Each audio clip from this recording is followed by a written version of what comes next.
Okay, great. Welcome aboard.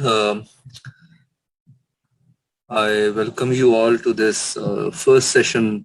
In fact, second session कल आपकी class हुई थी शोएब साहब के साथ. So, second session of managerial and financial analysis.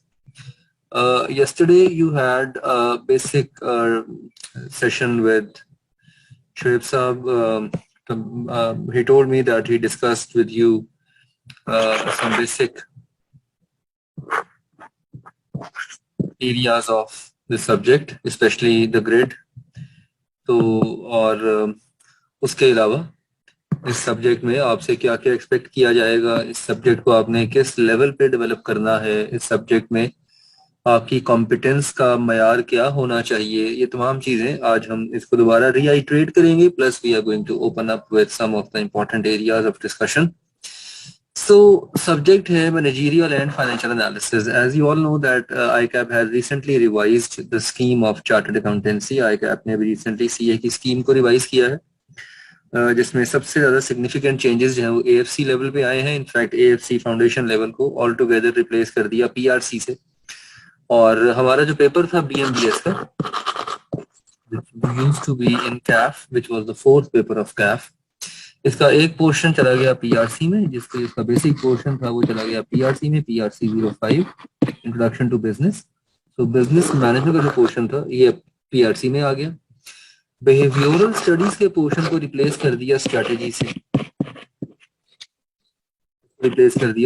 और मैनेजरियल एनालिसिस से, is now here in MFA. ये आ गया MFA के अंदर, राइट. सो एक आसान सब्जेक्ट है, इट्स वेरी सिंपल सब्जेक्ट, और एक एडवांस लेवल सब्जेक्ट है.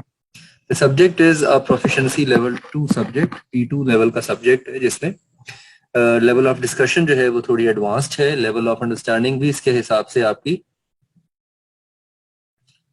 Okay, just a minute, let me make an alternative solution. Just a minute.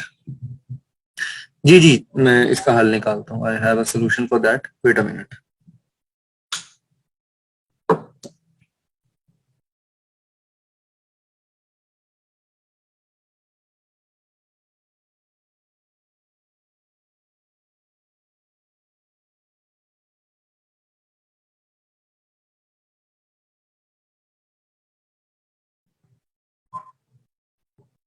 हाँ जी, अब बेहतर है.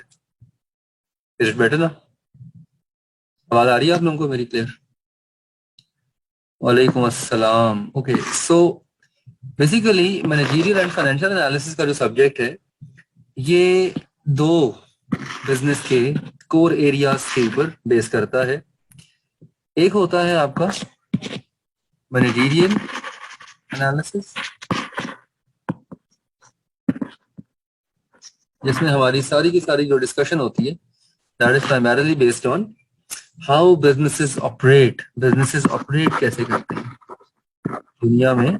जो बिजनेसेस हैं वो ऑपरेट कैसे करते हैं. So this is where the core area और the core focus is on the managerial aspect. And then we have financial analysis. अभी भी डिस्टॉर्शन हो रही है? अच्छा, वैसे होनी तो नहीं चाहिए. That's really strange.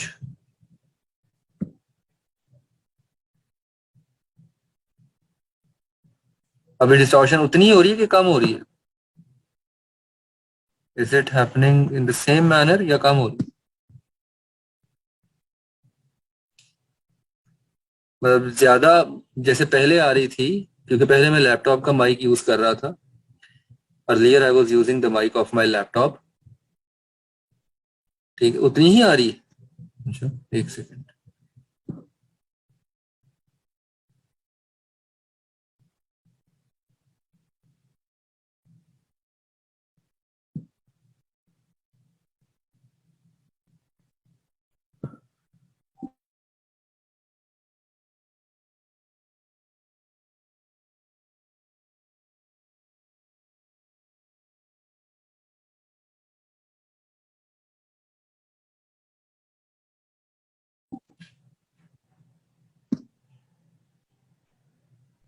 Managerial portion हम पढ़ेंगे बेटा. We are going to talk about the managerial portion. Okay, I will try to write a bit gently ताकि distortion कम हो, and I will look out a solution for that. मैं थोड़ा सा इसको gently लिखता हूँ ताकि distortion या जो noise create होता है वो थोड़ा सा कम हो. दूसरा पोर्शन है फाइनेंशियल्स का. फाइनेंशियल एनालिसिस का जो पोर्शन है, जी जी, आई एम अतीकुर रहमान. बिल्कुल मेरा नाम अतीकुर रहमान है, as you can look in the participants list as well. Financial analysis के अंदर आपका जो मेन एरिया ऑफ डिस्कशन रहेगा that is going to be on two parts. एक आपके फाइनेंशियल डिसीजंस किस बेस पे लिए जाते हैं, जो बिजनेस फाइनेंस डिसीजन का एक सब्जेक्ट है फाइनेंस में, उसका एक पोर्शन यहाँ पे ऐड हो गया है, बीएफडी. और दूसरा आपकी बजटिंग, आपकी फोरकास्टिंग, जो आपका कॉस्ट एंड मैनेजमेंट अकाउंटिंग जो सीमैक है, उसका एक पोर्शन यहाँ पे ऐड हो गया. सो बेसिकली ये वाला जो एरिया है, this area will be covered by Shoaib sir. Shoaib Yakub साहब जो हैं वो ये वाला एरिया कवर करेंगे, and I will be looking at this area. तो ब्रॉडली हमारे सब्जेक्ट के दो हिस्से हैं, ठीक है, managerial analysis and financial analysis. हमारी जो ग्रिड है सब्जेक्ट की, उसको 3 हिस्सों में डिवाइड किया गया है. This is the grid of our subject. Managerial analysis के आगे फर्दर 3 सब कंपोनेंट्स हैं. मैनेजरियल, देखिए किसी भी बिजनेस ऑर्गेनाइजेशन के लिए मैनेजर्स का प्राइम कंसर्न क्या होता है? प्राइम कंसर्न होता है to know the way business operates, to understand how their business work. ठीक है, ये जो मुदस्सिर में उस तरफ आ रहा हूँ, I am just coming on that. एक तो जब आप क्वेश्चन किया करें तो please make sure that you write question to everyone, ठीक है, ताकि बाकी सब लोग भी आपके क्वेश्चन को पढ़ के, क्योंकि जैसे ही मैं फिर सवाल के जवाब की तरफ आऊंगा, so it would be a problem for others if you have just asked the question to me. तो write your question, make sure कर लिया करें कि आपका यहाँ से सवाल टू एवरीवन जाए, ताकि बाकी लोग भी आपके सवाल को पढ़ लें, और जब मैं उसका जवाब दूं तो बाकी लोग भी सेम प्लेटफॉर्म पे. एनीहाउ, सो बिजनेस मैनेजर्स जो होते हैं, whenever they make decisions for business, they should know that उनकी एनवायरनमेंट कैसी है, उनके पास रिसोर्सेज कौन कौन से हैं, उनका वे ऑफ वर्किंग क्या है, ताकि आप अपनी एनवायरनमेंट और अपने जो वे ऑफ वर्किंग है उसके मुताबिक आप डिसीजन मेकिंग कर सकें. बिल्कुल, मैं ये फाइल्स और ये जो कंटेंट्स है इसकी आपको व्हाट्सएप के ऊपर मैं इसकी फाइल भेज दूंगा, एलएमएस के ऊपर भी अपलोड हो जाएंगी, और लेक्चर होने से पहले उस लेक्चर की जो रीडिंग है वो आपके पास पहले आ जाया करेगी. लाइक कल की जो हमारी क्लास होगी, उसका जो कल का जो कंटेंट हमने क्लास में डिस्कस करना है, you will be getting that content beforehand. So वो हम इंशाल्लाह क्लास के एंड पे डिस्कस करेंगे, way of taking our class along, हमने कैसे पढ़ना है, हमारा वे ऑफ डिस्कशन क्या होगा, हमारा मेरी आपसे एक्सपेक्टेशंस क्या होंगी, आपने कैसे सब्जेक्ट को पास करना है, उसकी कुछ कोर टिप्स क्या होनी चाहिए. तो first of all let me introduce you the subject as a whole. Businesses दुनिया में जब काम करते हैं तो उनके अंदर वेरियस ऑपरेशंस जो है वो एग्जिस्ट करते हैं, right, and those operations make those businesses able to operate and to effectively succeed in comparison or in contrast to their competitors. आपके जब बिजनेसेस दुनिया में एग्जिस्ट करते हैं तो आपके जो कंपेटिटर्स होते हैं, आप उनके साथ अपना कंपैरिजन करते हैं कि व्हाट यू डू बेटर और what others are doing better, and then you make a choice और make a decision that what should be changed. So knowing yourself first is an important criteria of understanding the way a business operates. ठीक है ना. और अच्छा, knowing yourself is actually called as managerial analysis. Knowing yourself means आपको पता होना चाहिए आपकी एनवायरनमेंट कैसी है, आपको पता होना चाहिए आपके पास रिसोर्सेज कौन कौन से हैं, आपको पता होना चाहिए आपके पास टेक्नोलॉजी एडवांसमेंट कितनी है, आपको पता होना चाहिए आपके पास डेटा एक्सेस कितनी है. ये तमाम चीजें आपको बेहतर कर देती हैं दूसरों से, राइट. एक हम टर्म इस्तेमाल करते हैं जिसे कहते हैं कंपैटिटिव एडवांटेज. इसके आगे जाके बात करेंगे डिटेल में. A term is used as competitive advantage. Competitive advantage is the superiority a firm has over its competitors. आप क्यों बेहतर हैं दूसरों से? What is better you are at which others are not. आप ऐसा क्या बेहतर करते हैं जो दूसरे नहीं कर सकते, ठीक है. मतलब this competitive advantage can be created on the basis of quality. For example, it can come through your brand, let's say, ठीक है, आपका brand name. It can come through your cost effectiveness, आप कितने कॉस्ट इफेक्टिव हैं, and this will help you reduce your cost to such a level that others are not able to compete you at that lower cost. तो बहुत सारे veg होते हैं comparative advantage create करने के। एक बिजनेस दुनिया में जब भी ऑपरेट करता है उसके कंपैरेटिव एडवांटेजेस जो होते हैं वो डिफाइन करते हैं that how are they going to be successful against their competitors, right? For example, if you talk about this fast moving consumer good industry, FMCG की मिसाल लेते हैं। इसमें नेस्ले एक बड़ी प्राइम ऑर्गेनाइजेशन है, बड़ा एक प्राइम इदारा है which is operating with multiple product lines in FMCG. अच्छा, नेस्ले की एक प्रोडक्ट लाइन है बेवरेजेस, उसके अंदर एक प्रोडक्ट है पानी, वाटर, प्योर लाइफ। नेस्ले का जो प्योर लाइफ जो पानी की बोतल है, वो पानी की बोतल जो है वो 4 गैलन की जो बोतल है 19 लीटर्स की, इट कॉस्ट ₹260, राइट?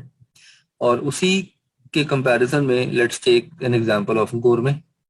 गोरमे की जो पानी की बोतल है वो बिकती है मार्केट में कितने की? ₹110 की, राइट? मिनरल कंटेंट जो है, पीसीएसआईआर लेबोरेटरी ने एक टेस्ट किया दोनों नेस्ले और गोरमे के मिनरल कंटेंट के ऊपर। तो दोनों का मिनरल कंटेंट जो है वो तकरीबन सेम है। इनफैक्ट दोनों का जो प्लांट है जिसमें पानी को वो प्यूरिफाई करते हैं वो भी सेम, लेकिन फिर भी Nestle is being sold at like more than double of the price as compare to Gourmet. Reason being what Nestle has which Gourmet does not have. उसके पास क्या है ऐसा नेस्ले के पास जो गोरमे के पास नहीं है? What do you suggest? Nestle के पास ब्रांड है, एग्जैक्टली। नेस्ले के पास कस्टमर के माइंड में सुपीरियर पोजीशनिंग है, right? And that makes Nestle, हाँ, गुडविल है। Thank you very much Hamza, goodwill है नेस्ले के। Mass market, well Nestle mass market करता है, इसकी इट्स अ क्वेश्चन मार्क, इस पे बाद में बात करते हैं। कस्टमर लॉयल्टी है, यस वेरी राइट, कस्टमर बड़ा लॉयल है नेस्ले का, ठीक है? कस्टमर की फर्स्ट प्रेफरेंस जो है वो नेस्ले होती है ना। Like when you enter a grocery store, आप प्यास लगी है आपको और आप डिस्पेंसिंग फ्रिज खोलते हैं तो आपकी पहली चॉइस जो है वो नेस्ले होती है। If you will not find Nestle over there then you will go to for example Aquafina और दसानी और some other product, right? So किसी भी ऑर्गेनाइजेशन के लिए सबसे पहले अपना जो मैनेजरियल एनालिसिस है ये एग्जीक्यूट करना जरूरी है, because it will let you know that where you stand in relation to your comparator. It will let you know that आपके पास ऐसा क्या है जो दूसरों के पास नहीं है, and that will help you to set a foundation for your future business outlook, ठीक है ना? मतलब एक बिजनेस के जो डिसीजन होते हैं, बेसिकली एक बिजनेस जो डिसीजन मेकिंग करता है प्रोडक्ट्स के हवाले से, फॉर एग्जांपल मार्केट्स के हवाले से, फॉर एग्जांपल उसकी एक्सपेंशन के हवाले से, ये डिसीजन मेकिंग भी आपके मैनेजरियल एनालिसिस पे डिपेंड कर रही होती है, राइट? फॉर एग्जांपल सुजुकी एक जापानीज ऑटोमोबाइल कंपनी है। Suzuki makes a decision, they think, Suzuki का जो बोर्ड है उन्होंने डिसाइड किया कि हम BMW को compete करने के लिए एक ऐसी गाड़ी बनाएंगे जिसमें बड़े सुपीरियर फीचर्स होंगे और जो टॉप एंड मार्केट को अट्रैक्ट करेगी गाड़ी, and we will sell that car for let's say 20 million rupees, Pakistani rupees, and we will compete BMW and Audi and we will compete let's say Mercedes। अच्छा, पहली बात तो ये कि सुजुकी को सबसे पहले अपनी एनवायरनमेंट को देखना है, सुजुकी को अपने रिसोर्सेज को देखना है, अपने वसाइल को देखना है, अपनी कॉम्पिटेंस को देखना है। डू यू थिंक अगर सुजुकी ऐसी गाड़ी लॉन्च कर दे मार्केट में तो वो कामयाब होगी? A car worth 20 million will be successful for Suzuki? Will customer switch from Mercedes और Audi और BMW टू सुजुकी? करेगा कस्टमर स्विच? नहीं करेगा ना, नहीं करेगा, बिल्कुल नहीं करेगा। देखा, कस्टमर क्या कहेगा कि भैया अगर मैंने 2 करोड़ खर्च करके सुजुकी खरीदनी है तो why won't I go for Audi और BMW? क्योंकि सुजुकी की जो कस्टमर पोजीशनिंग है वो यही है कि ये एक बेसिक ऑटोमोबाइल कंपनी है जो बेसिक गाड़ी बनाती है, maximum like 2 million, like 2 point. Suzuki ने एक हाई प्राइस्ड कार लॉन्च की थी, आपको याद है? शायद आपने देखी हो सड़क पे, किजाशी के नाम से। किजाशी के नाम से सुजुकी ने कैमरी और होंडा अकॉर्ड को compete करने के लिए तकरीबन 6 मिलियन की गाड़ी लॉन्च की थी मार्केट में, किजाशी। सुना इस गाड़ी के बारे में आपने? देखी सड़क पे चलती हुई 2.4 सीसी, 2400 सीसी। चले, अगर कभी सड़क पे चलती नजर आ गई, लिमिटेड थी लेकिन चलती नजर आएगी गाड़ी आपको सड़क के ऊपर। नहीं बिकी गाड़ी वो, it was not sold, desire target ही पूरे नहीं कर पाए क्योंकि सुजुकी का कस्टमर ही वो नहीं है।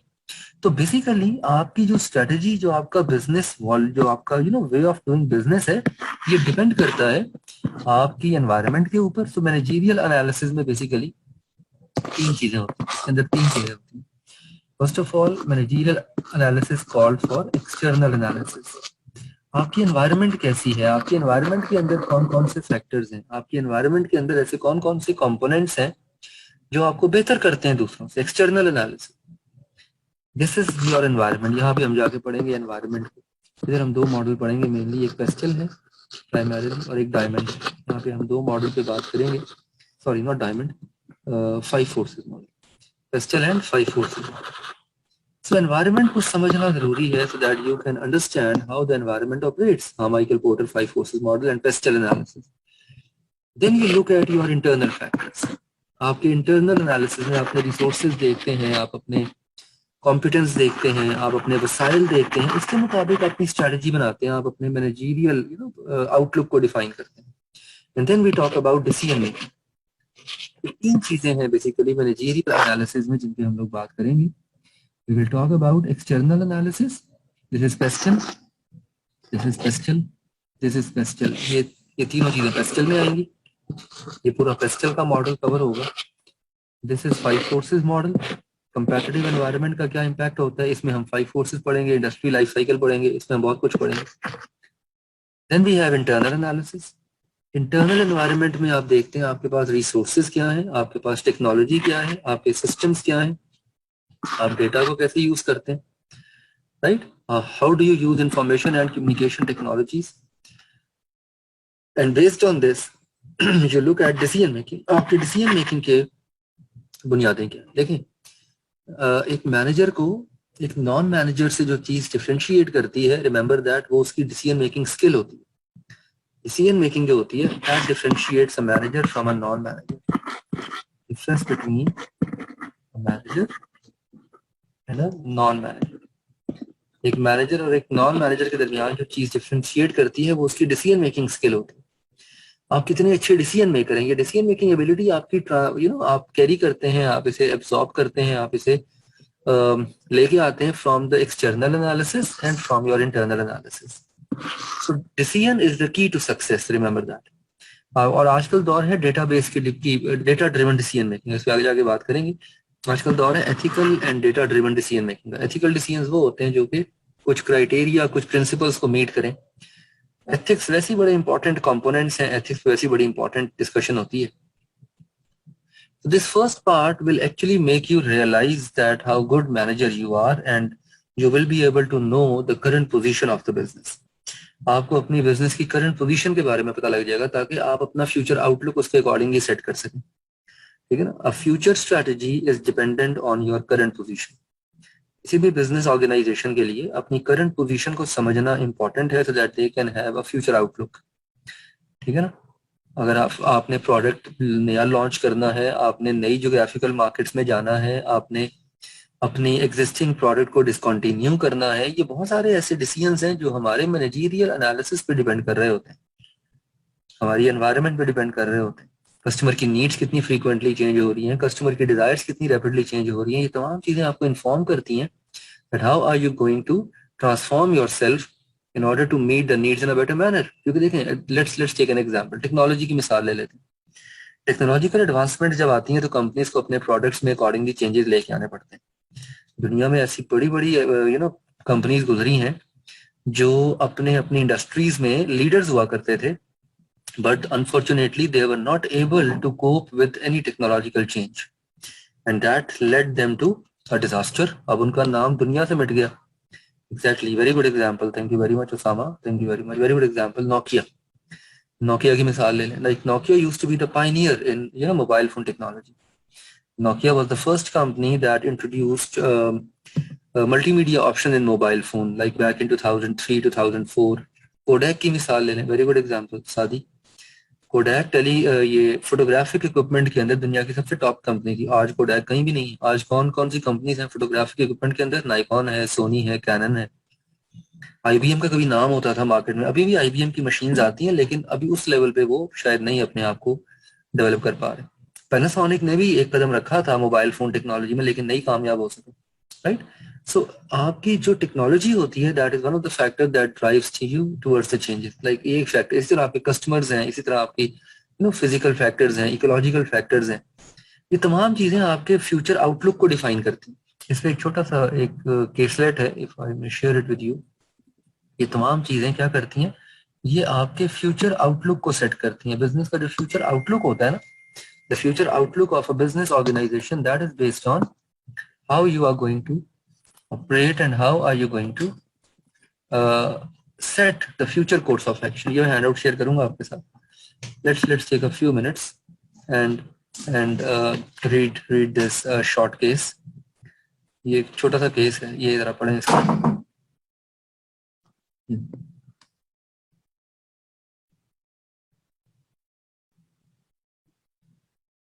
एक कंपनी है जो कि ऑयल और नेचुरल गैस एक्सट्रैक्ट करती है और सप्लाई करती है, and now they are considering their future business direction. अब वो अपना फ्यूचर बिजनेस आउटलुक जो है वो डिफाइन कर रहे हैं over the next 10 years। They are aware that the resources are limited. Of course, natural resources जो है वो महदूद हैं, वो कलील होते जा रहे हैं, उनकी सप्लाई डिमिनिश होती जा रही है। So they are completely aware that the natural resources are limited in supply and there is a growing public and political concern about the environment। Company के बोर्ड ने एक ब्रॉड स्ट्रेटजी पुट की है। Company के board ने कहा कि हम oil and natural gas extract करते रहेंगे, but we will in parallel heavily invest in production of renewable energies, biogas for example, wind and sea for example, ठीक है, wind energy। Now the move into renewable energy sources is coming from public and political pressure। You see, now these are very important dimensions of PESTEL। Political factors, PESTEL का एक बड़ा important factor है, ठीक है, and public जो है आपकी, ये आती है आपकी social factors के अंदर। तो political and social factors PESTEL में से, now this is the impact। तो अब वो लॉन्ग टर्म सर्वाइवल के लिए अब वो चेंज लेके आए। तो उन्होंने एक स्ट्रेटेजिक प्लान बनाया जिसमें उन्होंने कहा कि हम कंपनी के नए गोल सेट करेंगे, हम अपने एक्सप्लोरेशन राइट्स जो हैं उनको मटेरियलाइज करेंगे, ठीक है, और इसके साथ साथ हम अब अपने आप को मूव करेंगे टुवर्ड्स एक्सपर्टीज, हम डेवलप करेंगे अपनी expertise in wind and wave power technology. Now they are going to allocate resources. अब ये करने के लिए अब एक्सटर्नल एनालिसिस ने आपको तो ये बता दिया कि आपको क्या करना है, आने वाला फ्यूचर क्या है। अब इंटरनल एनालिसिस बताएगा कि रिसोर्सेज कहां से आएंगे। Internal analysis now will tell you कि whether this strategy is doable और नॉट। आपके पास क्या एडिक्वेट रिसोर्सेज हैं, कि आपके पास फाइनेंशियल्स हैं, कि आपके पास इतना पैसा है कि आप ये काम कर सकें, right. Now this will actually going to be a combination of external and internal analysis, ठीक है ना। Now the company, अब फिर उनको ये डिसाइड करना कि what proportion of its total energy sources in the next 10 years will come from wind and wave power and to what extent the company will be relying on oil and natural gas जो already वो extract कर रहे हैं। अब ये अगले 10 साल की जो स्ट्रेटेजी बनेगी ये बहुत हद तक जो है वो डिपेंड करेगी उसके वे ऑफ वर्किंग के ऊपर, ये बहुत हद तक डिपेंड करेगी उसके ऑपरेशंस के ऊपर। और ये तमाम चीजें जो है आपकी, ये एक्चुअली आपके स्ट्रेटेजी आउटलुक को डिफाइन करें। It's a very interesting example, और इस एग्जांपल से आपको आइडिया डेफिनेटली क्लियर हो गया होगा कि किस तरह एक्सटर्नल फैक्टर्स और इंटरनल फैक्टर्स आपके बिजनेस के आउटलुक को डिफाइन करते हैं। सो ये था आपका part A. Part B is about financial and risk management. इसमें से यहां तक मैं आपके साथ रहूंगा। I will be discussing statistical method on business problems. This is something which you have already discussed in Stats and QM। आपने Stats and QM का कोर्स पढ़ा, मैथ्स एंड स्टैट्स। उसमें आपने सेंट्रल टेंडेंसी पढ़ी, उसमें आपने रिग्रेशन पढ़ी, उसमें आपने प्रोबेबिलिटी पढ़ी, इन्फ्रेंशियल एनालिसिस पढ़ा, हाइपोथेसिस टेस्टिंग पढ़ी। लेकिन इसका लेवल अब थोड़ा सा एडवांस होगा, अब ये P2 लेवल पे जाएगा। अब हमने इन चीजों को यूज करना है डिसीजन मेकिंग लेवल पे। Now we are going to use these elements towards business decision making। How are we going to make business decision relying on data? This is what we call as data driven decision making। इसे कहते हैं data driven decision making। Data is the key to the decision। Decision making ना दो किस्म की होती है, एक होती है क्वालिटेटिव और एक होती है क्वांटिटेटिव। क्या फर्क है दोनों में, एनीवन? क्वालिटेटिव डिसीजंस कौन से होते हैं और क्वांटिटेटिव डिसीजंस कौन से होते हैं, क्या ख्याल है? क्वालिटेटिव डिसीजंस कौन से होते हैं और क्वांटिटेटिव डिसीजंस कौन से होते हैं, एनीवन? Any suggestion?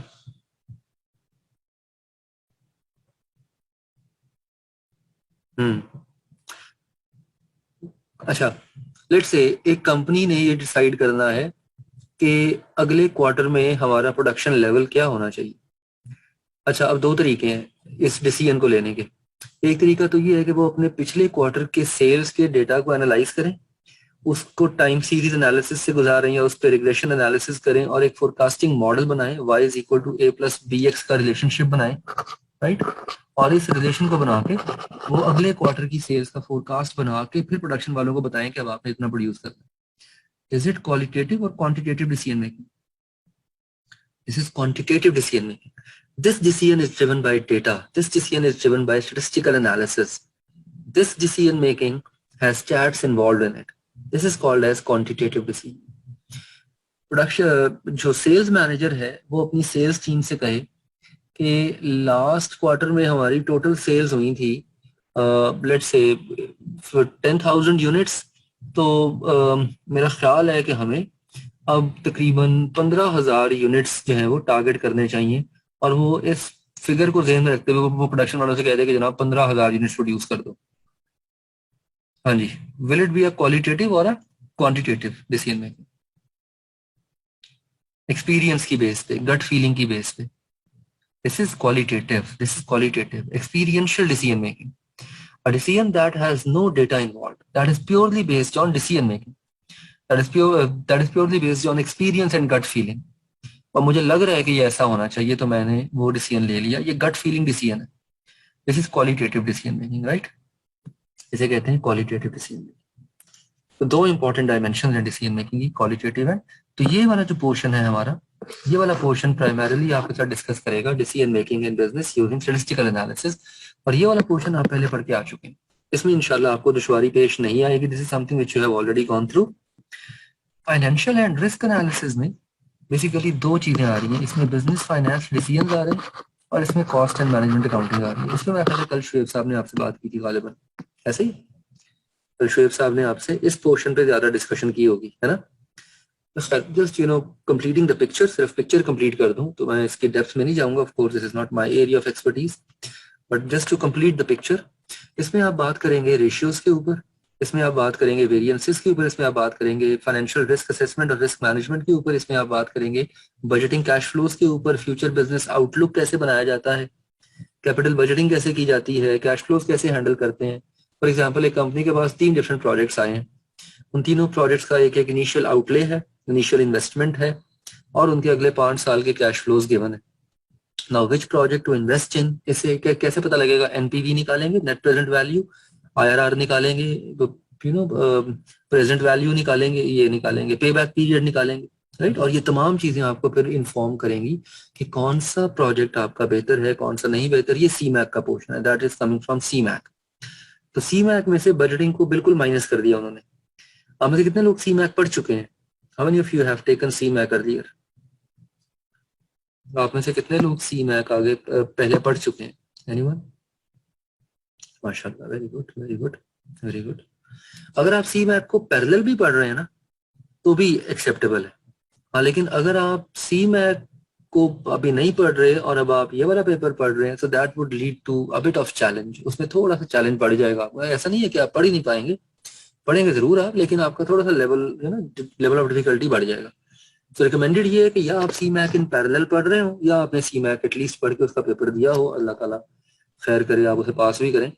तो ये वाला जो पोर्शन है, so basically the subject is a mixture of 3 dimensions, ठीक है। decision making based on managerial assessment, right, decision making based on data, and financial and risk management. In fact, to me this subject is now going to be a star subject of CAF, not just because के मैंने इसको पढ़ाना है तो इसलिए ये ज्यादा important हो जाएगा, नहीं। इनफैक्ट आई वुड सजेस्ट, मतलब आई एम क्वाइट श्योर कि जब आप लोग फर्म में जाएंगे तो सबसे ज्यादा सब्जेक्ट जो आपके काम आएगा ना फर्म में, जो आपकी डिसीजन मेकिंग को भी स्ट्रीमलाइन करेगा, जो आपके बिजनेस डिसीजन को थोड़ा सा एक स्ट्रेटजी लेवल पे लेके आएगा, that is going to be this subject. ये वाला सब्जेक्ट होगा। सब्जेक्ट के अंदर आप बेसिकली अपने डिसीजन मेकिंग स्किल्स को पैदा करेंगे और इंटरेस्टिंगली बैलेंस आउट करेंगे। Decisions which are coming from managerial assessment, PESTEL, 5 forces, qualitative assessment of the external factors, qualitative assessment of internal factors, and then quantitative impact तो decisions क्या होते हैं और डिसीजंस का इम्पैक्ट क्या होता है। तो बेसिकली एक थ्योरी के मुताबिक एक हायरार्की होती है, जिसे कहते हैं strategy, decision, performance.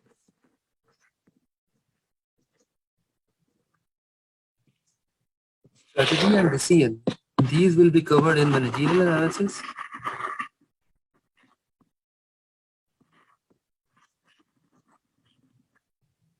and performance will be covered in financial analysis.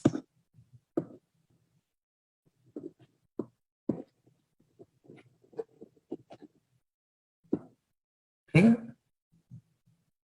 आपका प्रोसेस क्या है बिजनेस को चलाने का, स्ट्रेटजी क्या है और उसका इम्पैक्ट आपकी परफॉर्मेंस पे क्या आता है, राइट। तो स्ट्रेटजी, डिसीजन, परफॉर्मेंस, ये चेन बेसिकली हमारा ये सब्जेक्ट पूरी करेगा। हमारा knowing business strategy, sites draw करेंगे एनवायरनमेंट से, रिसोर्सेज से, कॉम्पिटेंस से। Based on strategy appropriate decision making क्या होनी चाहिए, qualitative, quantitative, statistical decision making, and how that is going to have an impact on your performance, financial performance, risk performance, right. Business की जो financial aspects हैं उनकी performance, ये तमाम चीजें यहाँ पे हैं। The subject is going to be a very interesting balance of theory and practice. Theory और न्यूमेरिकल या थ्योरी और प्रैक्टिस का एक बड़ा खूबसूरत ब्लेंड है ये subject. It is a very interesting subject and I am really hopeful कि ये सब्जेक्ट आपको बड़ा एंगेज करेगा अपने अंदर, और आपका जो लर्निंग लेवल है इस सब्जेक्ट से वो बड़ा अच्छा बिल्ड हो जाएगा, प्रोवाइडेड कि आप चीज़ों को साथ साथ पढ़ें, आप चीज़ों को साथ साथ लेके चलें, आप चीज़ों को एक सर्टन लेवल पे, अंडरस्टैंडिंग लेवल पे डेवलप करें। ठीक है ना। आपके जो की एग्जामिनेबल प्रोफेशनल स्किल्स हैं इस सब्जेक्ट में, इसमें आपने डेटा को इवैल्यूएट करना है, इंफॉर्मेशन को इवैल्यूएट करना है फ्रॉम वैरायटी ऑफ सोर्सेज। हम बुक ICAP की यूज करेंगे initially, in the mean time PAC is going to start working on PAC study text as well, इससे भी बात हो चुकी है। We are just waiting for ICAP study text. मैं एक्सपेक्ट कर रहा हूँ कि ICAP के स्टडी टेक्स्ट में कम से कम 16 to 17 चैप्टर होंगे इस किताब के, 16 से 17 चैप्टर्स होंगे इस किताब के। ठीक है, इसमें से 7-8 चैप्टर्स मिनिमम होंगे मैनेजरियल एनालिसिस में, और इतने ही चैप्टर्स तकरीबन होंगे आपके फाइनेंशियल एनालिसिस के अंदर। So we are just waiting for the book. ICAP has promised, अभी ICAP ने एक्चुअली फैकल्टी मेंबर से इस किताब का रिव्यू मांगा हुआ है, तो हमारे पास इसके कुछ सैंपल चैप्टर्स आ चुके हैं फैकल्टी के पास, जिनको हम आजकल रिव्यू कर रहे हैं। तो ICAP हैज प्रॉमिस्ड कि फर्स्ट वीक ऑफ अक्टूबर में, लाइक अगले हफ्ते में, तो ये वीकेंड हो रहा है ना, अगले हफ्ते में इंशाल्लाह उम्मीद है कि किताब जो है वो शेयर हो जाएगी आप लोगों के साथ। ठीक है, जब तक किताब शेयर नहीं होगी मैं नोट शेयर करूंगा आपके साथ, हैंडआउट शेयर करूंगा, हम उन हैंडआउट्स को फॉलो करेंगे। ठीक है, तो हमने तो पढ़ना शुरू कर देना है, बट डजंट मैटर, किताब इंशाल्लाह जैसी आएगी हम फिर उस पर मूव कर जाएंगे। सो एग्जामिनर ने आपके क्रिटिकल थिंकिंग स्किल्स को इवैल्यूएट करना है, जो कि सिनेरियो बेस्ड और केस बेस्ड क्वेश्चंस के थ्रू होंगे। So you are going to be evaluated on your critical thinking skills and critical analysis. ठीक है, आपका level of critical analysis क्या है, how effectively you will be able to communicate, you will be able to present and discuss a situation and a solution to a situation. आपकी judgements कितनी अच्छी हैं, आपकी डिसीजन मेकिंग कितनी अच्छी है एक सिचुएशन के मुताबिक, ये चीजें आपकी यहाँ पे टेस्ट की जाएंगी, राइट। ये कुछ मॉडल्स हैं जो हम डिस्कस करेंगे। SWOT analysis, very important model, 5 forces model, life cycle, Boston consulting, ethical models. ठीक है, ये वाले जो मॉडल्स हैं ये हमारे बिजनेस के की मॉडल्स हैं। नीचे वाले जो मॉडल्स हैं ये फाइनेंशियल मॉडल्स, रिस्क मैनेजमेंट का ISO 31,000, कैपम, capital asset pricing model, right, future option swaps. ठीक है ना, ये सारे के सारे आपके जो मॉडल्स हैं ये फाइनेंशियल मॉडल्स हैं। फाइनेंशियल मॉडलिंग भी आप थोड़ी बहुत करेंगे। सो ऑफ कोर्स देखें, अभी थोड़ी सी चीजें अनसर्टन है, क्योंकि अभी हमारे पास किताब भी नहीं है, अभी हमारे पास एज सच रोड मैप नहीं है। रोड मैप हमें थोड़ा बहुत तो आपको डेफिनेटली आपकी फैकल्टी जो है वो ब्रीफ कर ही देगी, और डेफिनेटली कर रही है, but as soon as we are going to have a book, it the thing will become very clear. ठीक है, चीजें बड़ी क्लियर हो जाएंगी। आप बस अपने एंड से अपनी एनर्जीज को आपने पॉजिटिव रखना है, आपने डेली बेसिस पे अपना अपना जो टास्क है वो कंप्लीट करना है, रोज का काम रोज करना है। वो होता है ना, हर सेशन में जब भी नया सेशन स्टार्ट होता है ना, तो हम सब अपने आप से एक प्रॉमिस करते हैं, अपने आप से एक अहद करते हैं, नहीं यार बस बड़ी हो गई पिछले सेशन में, अब नहीं, अब रोज पढ़ना है, अब साथ के साथ पढ़ना है। This is a very interesting promise that we make with us in every session. हम अपने आप से हर ये वाला प्रॉमिस जो है वो हर सेशन में करते हैं। बिल्कुल है, ग्रिड है पेपर का। अच्छा, लेकिन अनफॉर्चुनेटली ये वादा वफा नहीं हो पाता। ये वादा जो है ये वफा नहीं हो पाता। हफ्ता 10 दिन गुजरते नहीं है और आपकी रूटीन फिर वही हो जाती है जो आप हमेशा से करते हैं। तो आपने थोड़ा सा ना अपने आप को स्केड्यूल करना है। आपने चीजों को थोड़ा सा केयरफुली प्लान और ऑर्गेनाइज करना है। जितना आप चीजों को ऑर्गेनाइज करेंगे बेहतर तौर पे आप उसे तैयार कर पाएंगे। मैनेजरियल एनालिसिस का जो पोर्शन है ये 30 से 40 नंबर देता है पेपर में।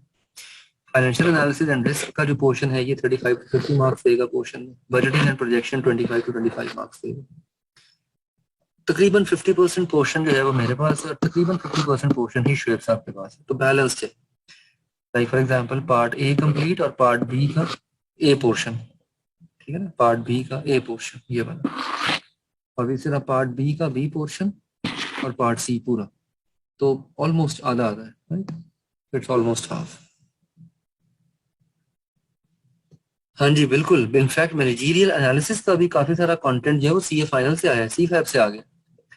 मैनेजरियल जो एनालिसिस है ये फॉर एग्जांपल बीसीजी मैट्रिक्स पहले नहीं होती थी बीएम के अंदर, बीएमबीएस के अंदर, ये फाइनल से आई है।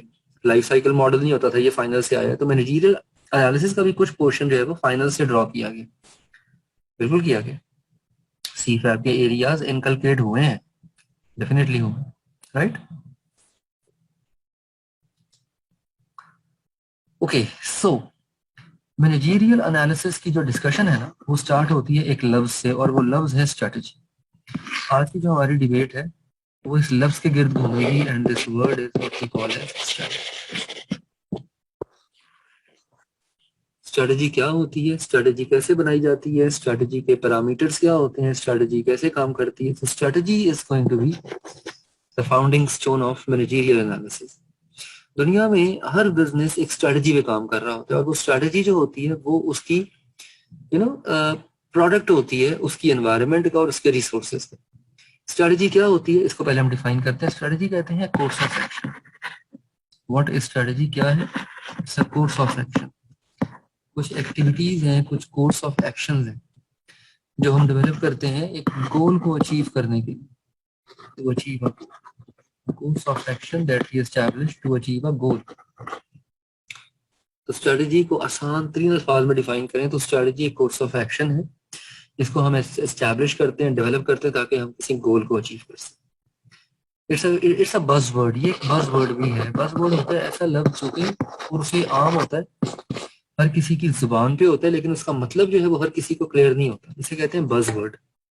बज़ वर्ड कहते हैं ऐसे वर्ड को जो यूज तो सारे करते हैं लेकिन उसका मतलब हर किसी को क्लियर नहीं होता। Like this word is very commonly use in our routine life में।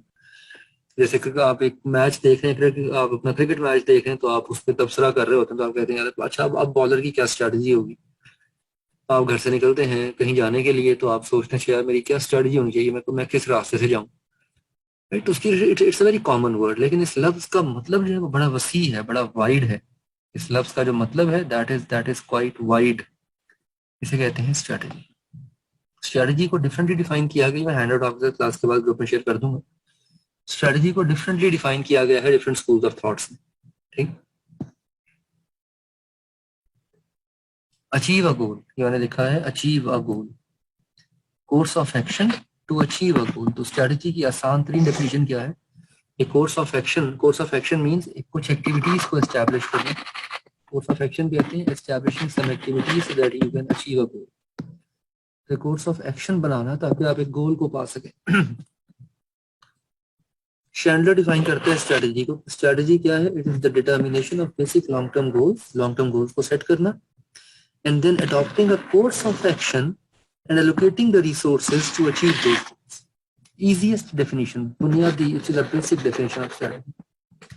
स्ट्रेटजी की सबसे बुनियादी डेफिनेशन, गोल सेट करना, टारगेट सेट करना, और फिर एक कोर्स ऑफ एक्शन एस्टैब्लिश करना है कि उस टारगेट को पूरा कैसे किया जाए by allocating appropriate resources. Of course वसाइल, रिसोर्सेज को एलोकेट किए बगैर तो आप गोल को पा ही नहीं सकते ना, आप गोल को अचीव कर ही नहीं सकते।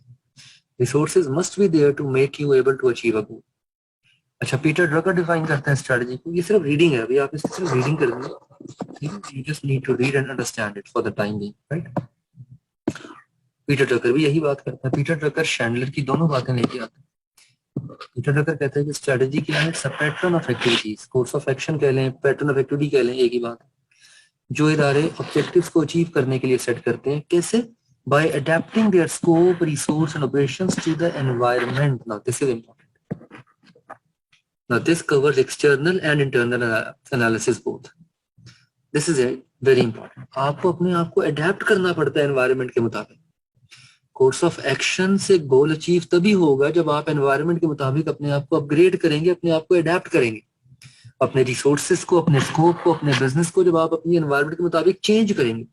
एक कंपनी जो आज से 35 साल पहले टाइपराइटर मैन्युफैक्चर किया करती थी, आज वो कंपनी अगर कीबोर्ड मैन्युफैक्चर नहीं करती तो वो मार्केट में नहीं होगी। Adaptability is the key to survival. Adaptability की बेस्ट एग्जांपल आपको मिलती है रियल टाइम पिछले 1.5 साल में कोविड-19 की situation. You can very clearly see कि दुनिया में कैसे अडेप्ट किया बिजनेसेस ने इस सिनेरियो को। ठीक है, कैसे बिजनेसेस ने अपने रिसोर्सेज को मोबिलाइज किया और कैसे बिजनेसेस ने अपने आप को अपग्रेड किया ताकि वो इस पेंडेमिक के साथ कोप कर सकें। एनवायरनमेंट में जब भी कोई चेंज आता है ना, याद रखिएगा, एनवायरनमेंट में जब भी कोई चेंज आता है ना, वो दो चीजें लेके आता है बिजनेस एंटिटीज के लिए, एक अपॉर्चुनिटी और दूसरा threat. Environmental changes are a blessing for some but a curse for some. कोविड-19 की अगर मिसाल लें, जस्ट अ क्विक डिस्कशन, अगर मैं आपसे पूछूं कि कोविड-19 दुनिया में कौन कौन सी इंडस्ट्रीज, कौन कौन से बिजनेसेस के लिए ब्लेसिंग बन के आया, ब्लेसिंग इन डिस्गाइज था। बिजनेसेस जो है वो दिन दुगनी रात चुगनी तरक्की कर गए, डबल हो गए अपने वॉल्यूम्स में। शाबाश, very good Hamda, thank you very much. Health care, medical supplies, mask, pharmaceuticals, very good, thank you very much Adil. Food and beverages, very good example. मेरा दोस्त है कोका कोला में सेल्स में होता है, वो कहते हैं कोका कोला ने पिछले 15 साल के सेल्स रिकॉर्ड तोड़ दिए पाकिस्तान में। लोगों ने घर बैठ के किया ही किया है, खाया भी है और कोका कोला भी है और नेटफ्लिक्स देखा। E commerce, online buying and selling, e commerce कितनी बढ़ गई। दराज.pk ने तबाही फेर दी, राइट। जूम जिसपे हम मिल रहे हैं इस वक्त, ठीक है, ये वाला मीडिया, ठीक। तालीमी इदारों ने वो अडेप्ट किया ना, जिन्होंने अडेप्ट कर लिया उन्होंने फायदा उठा लिया, जो अडेप्ट नहीं कर सके वो नुकसान में चलेगी। मैं बात कर रहा हूँ डायरेक्ट इम्पैक्ट के ऊपर। एजुकेशनल इंस्टीट्यूट्स जिनके पास अडेप्टेबिलिटी थी, जिन्होंने ऑनलाइन क्लासेस स्टार्ट कर दी, वो तो बेनिफिशियल हो गए, लेकिन जो नहीं कर सके वो खत्म हो गए। Very simple, right. अच्छा, किन बिजनेसेस के लिए, किन इंडस्ट्रीज के लिए कोविड-19 वाज अ कर्स बन के आया? हाँ, thank you very much Usama. Transportation के लिए, वेरी गुड। और इसके अलावा ऑयल एंड गैस के लिए, ऑयल मार्केटिंग के लिए, रिटेलर्स, रिटेलिंग के लिए, रिटेलर्स के लिए, सर्विस प्रोवाइडर्स के लिए, very good, cinemas, service providers के लिए जो लोग सर्विसेज देते थे, रिटेलर्स, दुकानदार, छोटा दुकानदार जो बंद हो गया बिल्कुल, राइट। तो बहुत सारे बिजनेसेस ने बड़ी बैड हिट लिया। Airline companies, event management, thank you very much, शादी हॉल, इवेंट केटरर्स, बहुत बैड हिट लिया उन्होंने। बहुत सारे इवेंट मैनेजमेंट फर्म्स बंद हो गई दुनिया, मतलब पाकिस्तान में स्पेशली खत्म हो गई। So basically the key to business success is environmental adaptability and mobilizing the right resource at the right time. अगर आप अडेप्ट नहीं ना कर सकते एनवायरनमेंट के साथ, ठीक है, तो आप, क्योंकि देखें पूरी दुनिया का जो निजाम है ना, पूरी दुनिया का जो निजाम है ना, वो इकोनॉमिक्स के एक प्रिंसिपल पे चल रहा है, वो है scarcity of resources. To me the whole network of this universe is on one single factor, इंसान का, मतलब नॉट यूनिवर्स, प्लेनेट अर्थ की बात कर लेते हैं। यूनिवर्स अल्लाह ताला के तो लामहदूद वसाइल है, हम रुए जमीन की बात करते हैं। इस दुनिया का जो निज़ाम है, प्लेनेट अर्थ का जो निज़ाम है ना, ठीक है, जो इंसानों का जो निज़ाम है या जो जानवरों का जो निज़ाम है, ये रिसोर्सेज की स्कार्सिटी पे चल रहा है, ठीक है। स्कार्सिटी ऑफ रिसोर्सेज है तो ऑर्गेनाइज्ड इवेंट्स एग्जिस्ट करते हैं दुनिया में। एक ऑर्गेनाइज्ड मैकेनिज्म होता है काम करने का, ऑपरेट करने का। अगर दुनिया में स्कार्सिटी ऑफ रिसोर्स ना हो तो अनार्की फैल जाए, कत्लो गारत शुरू हो जाए। अगर दुनिया में रिसोर्स की स्कार्सिटी ना हो तो कत्लो गारत शुरू हो जाएगी, अनार्की फैल जाएगी, राइट। स्कार्सिटी ऑफ रिसोर्सेज है तो एक ऑर्गेनाइज्ड वे में दुनिया ऑपरेट करती है। और ये स्कार्सिटी ऑफ रिसोर्सेज जो है आपके घर में एक दरख्त लगा हुआ है धनक, जिसपे रोज 5-5 हजार के नोट उगते हैं, और आप अपनी डेली जरूरियात के मुताबिक वहां से जाकर नोट तोड़ लेती हैं। डू यू थिंक आप ये क्लास पढ़ेंगी? ऐसा ही एक दरख्त मेरे घर में लगा हुआ है, डू यू थिंक मैं ये क्लास पढ़ाऊंगा? अच्छा फिर, हाँ, कत्लो गारत की होंगी, because now you will be willing to acquire more resources and other. उसके पास जो इवन दो के रिसोर्सेज लामहदूद है, लेकिन फिर भी इंसानी फितरत है कि हम कंपैरिजन में पड़ जाएंगे। ये मैं ह्यूमन नेचर की बात कर रहा हूँ। वो कत्लो गारत होगी ह्यूमन नेचर की वजह से। We will start comparing. ठीक है, जब अनलिमिटेड रिसोर्सेज आएंगे तो फिर कंपैरिजन स्टार्ट हो जाएंगे। ऑर्गेनाइज्ड वे ऑफ ऑपरेशन खत्म हो जाएगा दुनिया से। राइट, दुनिया से जो ऑर्गेनाइज्ड मैकेनिज्म है ना ऑपरेट करने का, वो खत्म हो जाएगा। एनी हाउ, तो स्ट्रेटजी जो है वो एनवायरनमेंट पे डिपेंड कर रही होती है। तो पीटर ड्रकर ने कहा, अगर हम पीटर ड्रकर की स्ट्रेटजी की बात करें, तो पीटर ड्रकर कहता है, अगर आप इसका पोस्टमार्टम करें थोड़ा सा, इसका अगर आप पोस्टमार्टम करें, तो स्ट्रेटजी ऑर्गेनाइज एक्टिविटीज है, ऑब्जेक्टिव को पूरा करना है, लॉन्ग टर्म होती है। ठीक है, long term means over the course of 5 years और even more than 5 years। Environment को कैटर करना होता है, और एनवायरनमेंट जो कि कंटिन्यूसली चेंज होती है, तो इसका मतलब है कि आपको स्ट्रेटजीज भी अपनी अपग्रेड करनी पड़ेगी। You need to change your strategies according. एक तीसरा स्कूल ऑफ थॉट आता है, जॉनसन स्कूल एंड। ये एक नया कॉन्सेप्ट लेके आते हैं, competitive advantage. You need to achieve competitive, you need to be better than others. आप वो काम करें जो आपको दूसरों से बेहतर करे। Do something that will make you better than others. ये भी हमने एग्जांपल दी इस कंपनी की। ये कंपनी जो रिन्यूएबल एनर्जीज में जाने के बारे में सोच रही है, this particular strategy will make them better than others. ये दूसरों से बेहतर हो जाएंगे। ठीक है ना, आज दुनिया में वो कंपनीज जो इलेक्ट्रिक व्हीकल्स बना रही हैं, जो बैटरी पावर्ड व्हीकल्स बना रही हैं, वो बेहतर है दूसरों से। ठीक है ना, and that would help you achieve a superior advantage in the changing environment by fulfilling stakeholder expectation. इस पॉइंट को स्किप करें, आगे जाके पढ़ेंगे स्टेक होल्डर्स कौन होते हैं और स्टेक होल्डर्स का रोल क्या होता है। फिर हम बात करेंगे कि बिजनेसेस जो है उनका पहले स्कोप नैरो होता था, वो पहले सिर्फ प्रॉफिट्स की बात करते थे, शेयर होल्डर एक्सपेक्टेशंस की बात करते थे। अब स्कोप बिजनेस का ब्रॉड हो गया, वाइड हो गया। अब बिजनेसेस बात करते हैं स्टेक होल्डर सेटिस्फेक्शन की। They are not just focusing on shareholder, now they are equally focusing on the stakeholders. ठीक है ना, तो कंपेटिटिव एडवांटेज क्रिएट करना जरूरी है। ठीक है, और बिजनेस जो कुछ भी करता है जी। नहीं, आपका question, you have a question, आपका सवाल। अच्छा, आप अगर चाहें तो आप अपने आप को अनम्यूट करके भी क्वेश्चन पूछ सकते हैं मेरे से। If you feel like you can ask a question while unmuting yourself. If you feel like it, chat box में आप अपना पॉइंट क्लियर नहीं कर पाएंगे या क्वेश्चन नहीं सही तरह बता पाएंगे, तो आप अपने आप को अनम्यूट करके क्वेश्चन वर्बली भी कर सकते हैं। No problem, no problem. वो एकदम I just saw the hand raised, कोई मसला नहीं यार, प्लीज। तो इतनी सी बात में सॉरी ना कहा करें, डजंट सीम नाइस। आप माशाल्लाह बड़े बड़े बच्चे हैं, अच्छा नहीं लगता ना। ये क्लास 2-3 के बच्चे थोड़ी है कि मैंने आपसे सॉरी सुनना है। Doesn't matter. So comparative advantage, right, and then many maximizing stakeholder satisfaction. तो ये है जीएसडब्ल्यू का concept. Anyway, so concluding today's discussion, मेरा ख्याल है आज की डिस्कशन काफी है हमारी। आज के डिस्कशन के टेक होम, अच्छा हर क्लास के एंड पे ना हम टेक होम्स डिस्कस किया करेंगे। लाइक आज की सेशन के बाद आपका टेक होम क्या है, लाइक कंक्लूजन, क्रक्स क्या है डिस्कशन का, किन किन एरियाज पे अंडरस्टैंडिंग क्लियर हो जानी चाहिए इस डिस्कशन के बाद। आज हमने प्राइमरीली डिस्कस किया ग्रिड को, हाँ, लर्निंग आउटकम, एग्जैक्टली एलओस भी कहते हैं लर्निंग आउटकम। ये हमारे हर क्लास के एंड पे एलओस की एक लिस्ट बनाया गया। तो आज हमने ग्रिड ऑफ सब्जेक्ट को रिव्यू किया, हमने एस्पेक्ट डिस्कस किए, मैनेजरियल एनालिसिस के एस्पेक्ट्स देखे, मैनेजरियल एनालिसिस किए which are two in number, external analysis and internal analysis. We had a quick discussion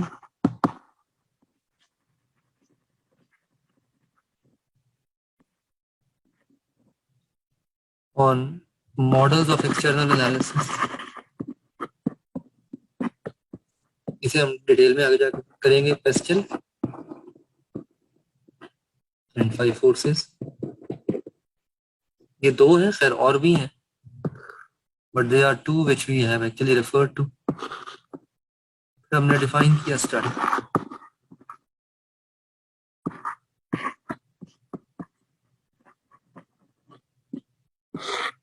ये आज के हमारे एलोज हैं।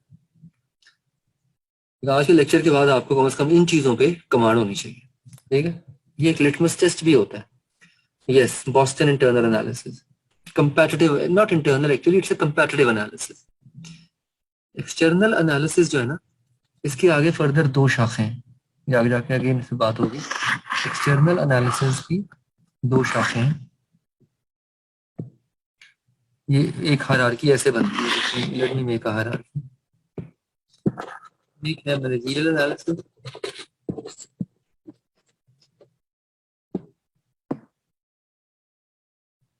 Understanding, just understand it. अभी प्रिपेयर कुछ नहीं करना, कम से कम अभी एक हफ्ता कुछ प्रिपेयर नहीं करना, अभी सिर्फ समझना है, पढ़ना है, रीडिंग करनी है। इसकी दो शाखें हैं, एक है एक्सटर्नल एनालिसिस, एक है इंटरनल एनालिसिस। एक्सटर्नल एनालिसिस की आगे फर्दर दो शाखें हैं, एक है एनवायरमेंटल एनालिसिस और एक है comparative analysis.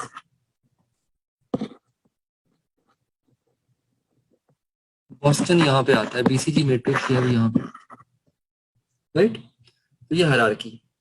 Managerial analysis has two wings, external, internal. External has further two wings, environmental and comparative. Got it?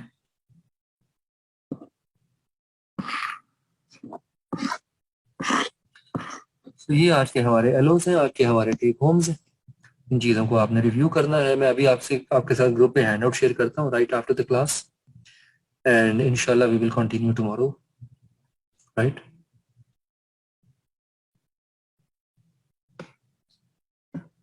अच्छा जी, हाफिज साहब ये जरा क्वेश्चन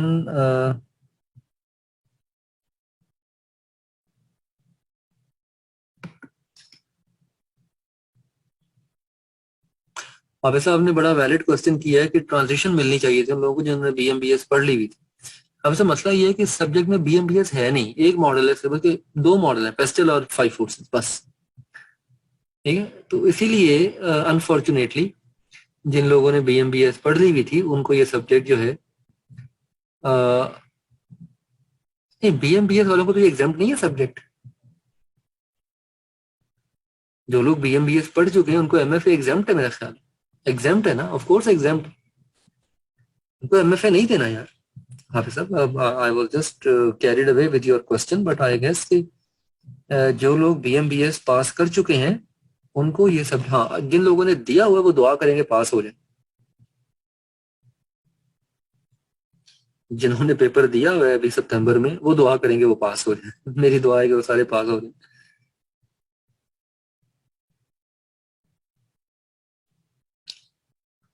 मेरी आवाज आप सबको आ रही है लाउड एंड क्लियर? जिनको मेरी आवाज कम आ रही है वो जरा अपना ऑडियो आउटपुट इंक्रीज करें प्लीज।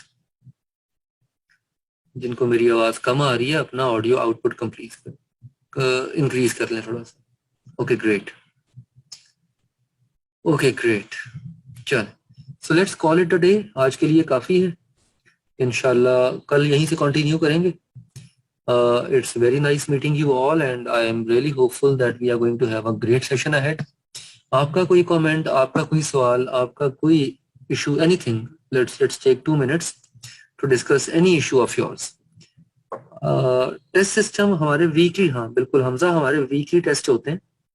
जितना हमने कंटेंट कवर किया होता है एक हफ्ते में, वो चाहे एक चैप्टर है चाहे वो आधा चैप्टर है, वो अगले हफ्ते टेस्ट हो जाता है।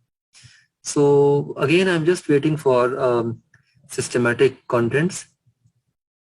बेटा अपने नाम पर जरा काइंडली वो रखे ना जो आपके हकीकतन नाम है। अब मुझे शो हो रहा है हमजा, तो I would of course call you Hamza. तो मेक श्योर आप अपने नाम से लॉग इन हुआ करें। हाँ जी, अनफॉर्चुनेटली धनक सिर्फ 2 टॉपिक्स इंक्लूड हुए, एक पेस्टल है और एक महल 5 फोर्सेस, राइट। तो टेस्ट हमारे वीकली होंगे, टेस्ट हमारे वीकली होंगे। रिकॉर्डिंग आपको अवेलेबल होंगी, बिल्कुल होंगी, आपके एलएमएस पे रिकॉर्डिंग अपलोड हुआ करेंगी। लेक्चर रिकॉर्ड हो रहा है इस वक्त, बिल्कुल होंगे, न्यूमेरिकल फाइनेंशियल एनालिसिस का कॉम्प्रिहेंसिव पोर्शन है आपका, तो न्यूमेरिकल्स ऑफ कोर्स होंगे, कॉस्ट मैनेजमेंट के बीएफडी लेवल के बिल्कुल होंगे numerical portions. It's this paper is going to be a balance of theory and practice, मैंने कहा ना, न्यूमेरिकल्स भी होंगे और थ्योरी भी होगी, दोनों का बैलेंस होगा, राइट? All good? और कोई सवाल, any comment, anything you have in mind? I hope कुछ अंडरस्टैंडिंग क्लियर हुई है, कुछ थॉट डेवलप हुई है सब्जेक्ट में, हमने करना क्या है, पढ़ना क्या है, चीजें कुछ आई है क्लैरिटी के अंदर? Hmm. Yes, yes, tougher than BMBS, yes.